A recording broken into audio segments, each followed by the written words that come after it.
अब एक ऐसे स्टॉक की बात करते हैं जो रुकने का नाम नहीं ले रहा है, जिसका पेट्रोल खत्म ही नहीं होता। नो गेसेस और no rewards for any guesses. या मारुति की बात हो रही है। 2 दिन पहले मैनेजमेंट से बातचीत की थी, काफ़ी कॉन्फिडेंट थे और एक बार फिर नए हाईस पर स्टॉक ट्रेड करता हुआ। सुमित हमारे साथ है।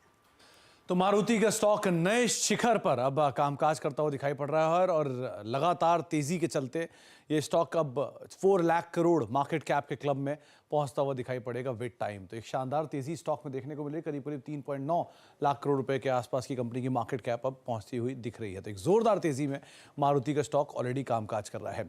लेकिन बहुत सारी चीजें इससे रिलेटेड है। पहला तो देश की सबसे बड़ी ऑटो कंपनी तो है ही पहले से ही, लेकिन अब ये देश की 15वीं सबसे बड़ी कंपनी के तौर पर भी शुमार होती हुई दिखाई पड़ रही है और शानदार तेजी इसने दिखाई थी। रिसेंटली एक इवेंट ये भी हुआ था, टाटा मोटर्स इनकी मार्केट कैप से ज़्यादा हो गए थे, लेकिन वापस अब मारुति ने वो पायदान हासिल कर लिया है। 2003 में इस कंपनी का आईपीओ आया था और उस समय के कुछ इंटरेस्टिंग नंबर्स आपके सामने आएंगे। करीब करीब 125 रुपये पर शेयर के आसपास का इशू प्राइस था और वो इशू प्राइस 165 रुपये पर शेयर के आसपास कहीं लिस्ट हुआ था। उस समय पर जो मार्केट कैप थी वो करीब करीब 3600 करोड़ रुपए के आसपास थी, लेकिन वहां से शेयर ने जो रफ्तार पकड़ी और आज आपके सामने मार्केट कैप 4 लाख करोड़ पहुंच चुकी है। लिस्टिंग के बाद करीब अब तक जो CAGR रिटर्न है वो 24-24% के आसपास का इस कंपनी ने दिया हुआ है, जो कि पिछले 23-24 सालों के दौरान आप मान के चलिए कि इस तरह के रिटर्न आते हुए दिखाई पड़े हैं। ये जर्नी मारुति की 1000 का लेवल इसने सितंबर 2007 में छुआ था पहली बार। 2014 तक आते आते 2000, तो पहले 7 साल लगे इसको 2000 तक पहुंचने में, डबल होने में, लेकिन उसके बाद रफ्तार बढ़ती गई।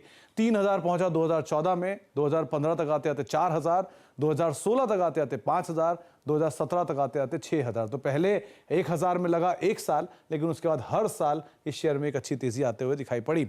इसके बाद अब 2000 ये जो उसके बाद का सफर है, 2017 में आया 7000, 2017 में ही 8000, 2017 में ही 9000, फिर 23 में 10,000, जो एक बड़ा माइलस्टोन था, जिसके बाद ये नीचे भी गया बहुत समय के लिए, वहां से वापस आया, फिर 11,000 और अब 12,000 का जो नंबर है ये अचीव होता हुआ दिखाई पड़ा। तो लगातार बढ़िया जर्नी जो कि मारुति ने दिखाई और 24-25% के आसपास की CAGR मेंटेन रखी। बिल्कुल, बस एक चीज़ है सुमित, 2017 से 2023 6 साल लग गए 9,000 से 10,000 आने में।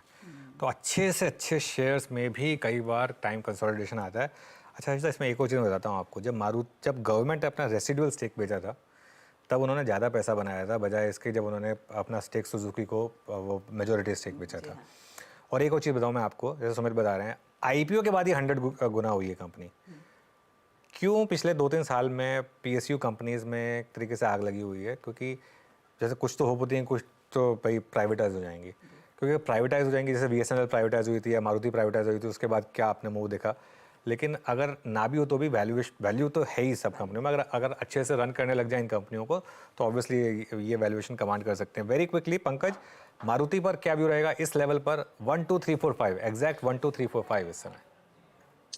तो देखिए अनुज, आई थिंक अगर आप पिछले 4-5 साल में देखें तो मारुति भले अभी लाइफ टाइम हाई पे हो, बट कोई बहुत ग्रेट परफॉर्मेंस रहा नहीं है कंपनी का। जिस हिसाब से कंपनी का पोटेंशियल है, मेरे हिसाब से काफी अंडर परफॉर्म किया है। आई थिंक इनके जो रीसेंट प्रोडक्ट लाइनअप है, जीवी वगैरह कुछ खास कर नहीं पाए हैं। एंड ओवरऑल एसयूवी सेगमेंट में कंपनी मार्केट शेयर लूज कर रही है। हालांकि ओवरऑल इंडस्ट्री ग्रो कर रही है, बट कंपनी का जो आगे जाकर गाइडेंस भी है, कोई बहुत इंस्पायरिंग नहीं लगता है, क्योंकि आप 5 से 7% वॉल्यूम ग्रोथ का बात कर रहे हैं। तो कहीं ना कहीं मैं ओवरऑल इस कंपनी को पोर्टफोलियो के हिसाब से नहीं देखता है, बट क्योंकि ये स्टॉक काफी टाइम से चला नहीं है, वैल्यूएशन अट्रैक्टिव है, तो ये थोड़ा बहुत चल सकता है, बट मैं इसको पोर्टफोलियो के हिसाब से रेकमेंड नहीं करना चाहूंगा। पोर्टफोलियो के हिसाब से रेकमेंड ना करें।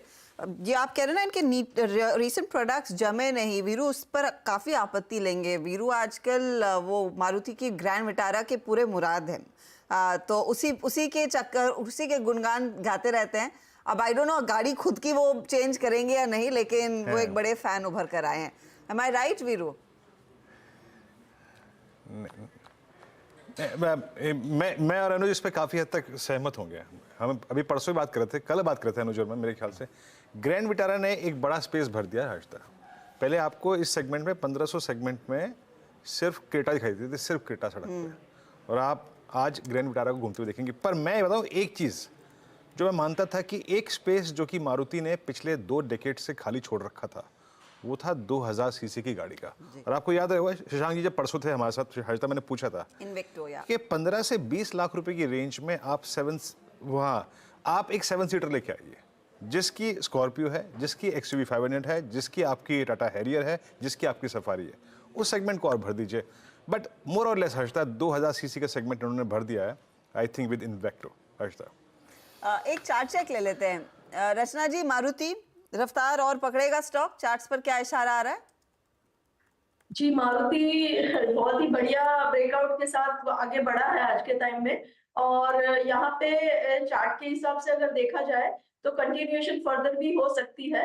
और यहाँ पे हम फ्यूचर्स के हिसाब से अगर लेवल्स की बात करें तो एज ऑफ नाउ अगर मार्च फ्यूचर्स की बात करें तो 12,330 के करीब है, और यहाँ पे फॉलो थ्रू बनेगा। ऐसा नहीं कंसोलिडेशन नहीं आएगा, लेकिन कंसोलिडेशन के बाद भी फॉलो थ्रू बनना चाहिए।